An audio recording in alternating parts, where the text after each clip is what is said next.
London, 1968. The world was changing, and so was music. At Imperial College, a student of infrared astronomy named Brian May wanted to start a band. He wasn't just looking for musicians, he was looking for thunder. His ad on the college notice board called for a Mitch Mitchell Ginger Baker-type drummer. He wanted the power of Cream, the flair of Hendrix, and the universe answered with Roger Taylor, a dental student whose drumming was pure dynamite.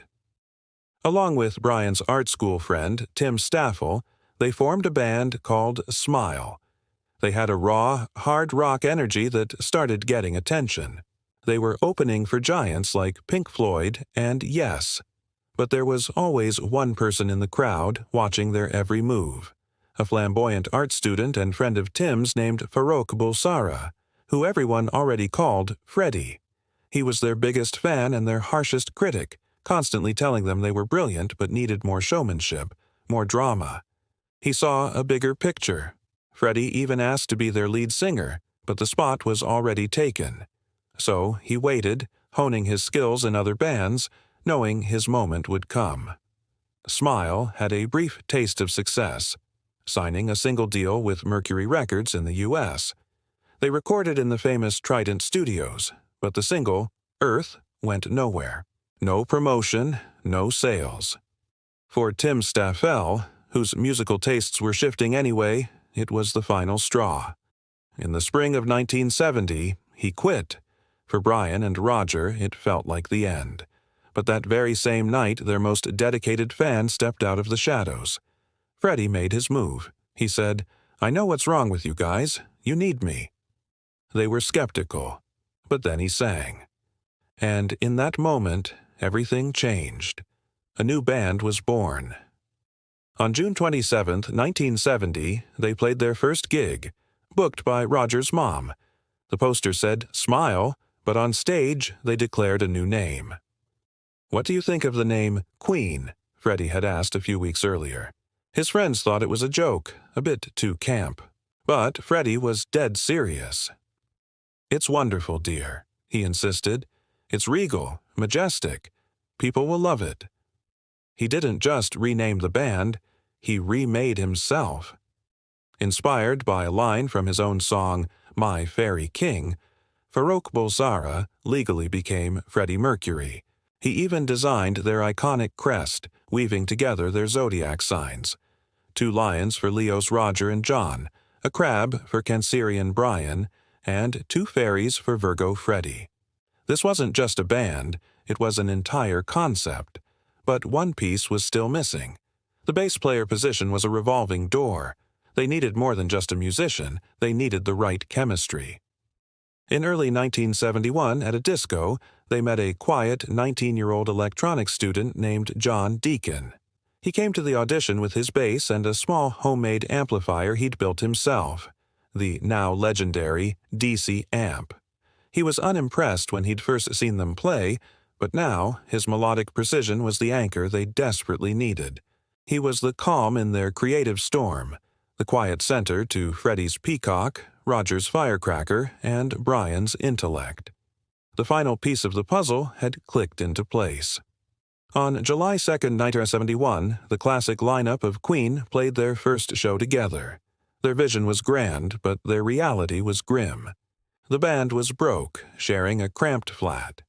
Freddie and Roger sold old clothes at Kensington Market just to get by. It was during this time that Freddie met Mary Austin, a 19-year-old working at the trendy Biba boutique.